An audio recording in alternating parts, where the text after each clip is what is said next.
Imagine you're 29 years old, you're diagnosed with stage 4 brain cancer and given 6 months to live. Now imagine that you're nearing the end of those 6 months and you're unable to walk, talk, and when you're struggling with every breath that you take. You're now unable to complete the most minuscule tasks such as eating, drinking, or even bathing. Sometimes the pain is so unbearable that you can barely open your eyes. And although this may sound disturbing, this is a reality for many who are diagnosed with a terminal or unrelievable illness. But what if at the beginning of the diagnosis they were given an option to choose when and how they would pass away? What if the state that they resided in allowed a physician to write a prescription for a lethal dose of medication that they could self-administer at a time that they chose? I watched my grandfather suffer with diabetes for many years. And although diabetes is not a terminal illness, it is an unrelievable illness. And had he been given the option to end his life through something such as Death with Dignity Act, I believe that he would have chosen to do so. When after his passing, I heard about a physician-assisted death, and I did some research. So today I will talk to you about a physician-assisted death and why it's a better option for patients with terminal or unrelievable illness, so that they may pass away with dignity. Tremendous pain and suffering can be prevented, and because the right to die is a fundamental human right. So let's begin talking about death with dignity. Patients can die with dignity. When a patient is diagnosed with a terminal or incurable illness, they can often feel like they're out of control of their life. They can feel like it's a death sentence.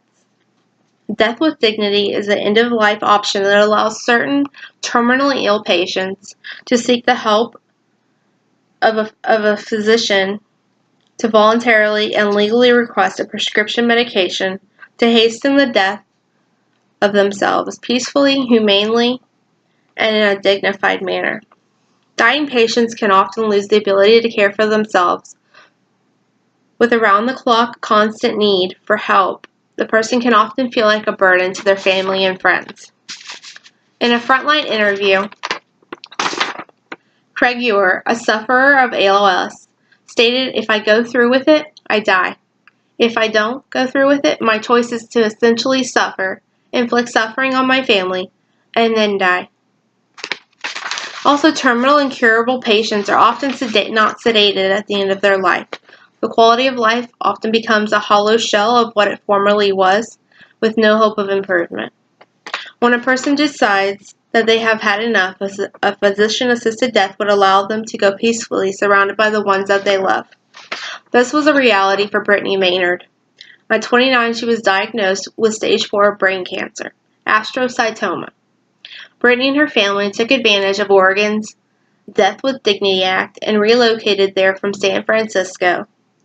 With the help of a physician, she was given a lethal dose of medication that she eventually self-administered in her upstairs bedroom, surrounded by her father, her mother, and her husband. Moving on to my second point. Tremendous pain and suffering can be prevented. Terminal and incurable illnesses almost always result in a slow and at times agonizing death. What purpose does it serve? To make someone suffer endlessly. Their bodies finally give out. Imagine what it'd be like to spend the last few months or years of your life being poked and prodded, constantly vomiting, enduring painful muscle spasms, and gradually losing all control of your bodily functions. According to the Death with Dignity Act organization, 9 out of 10 of the patients who participated in the act were currently hospice patients. Currently, 6 states in the U.S. offer a statute for death with dignity. The statutes allow those who are terminally ill to request life-ending medications. Those states are currently Oregon, Washington, Vermont, California, Colorado, the District of Columbia, and beginning January of 2019, Hawaii. Montana also legally allows a physician to prescribe medication that would end someone's life, although there is currently no statute for this. And in order for a person to participate, they must meet a criterion. To qualify for prescription medication, you must be an adult resident of a state that participates. You must be mentally competent and diagnosed with a terminal illness. Each state, however, upholds different standards of what they find acceptable. Physician-assisted death is the best option when compared to the way they could have spent their last days. The right to die is a human right. The greatest freedom is to live and die according to one's own desires and beliefs.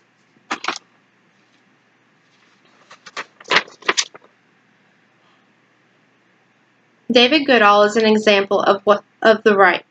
At 104 years old, in perfect health, the Australian scientist killed himself.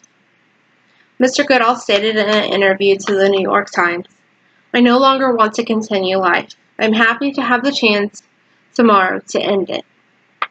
He traveled to Switzerland, where suicide is legal, and with the help of a physician, ended his life. Those against physician-assisted death bring up the Hippocratic Oath, a pledge of medical professionals must take before they can practice medicine. Part of the oath states, "To please no one will I prescribe medication as a deadly drug or give advice which may cause his death." I believe the oath is a little out of date. People today live a lot longer, thanks to modern medicine and the way doctors practice. I believe it should reflect today. In conclusion, I believe that physician-assisted death is better than forcing someone to suffer. It allows patients to die with dignity, stops tremendous pain and suffering, and is a fundamental human right. After all, who are we to say who lives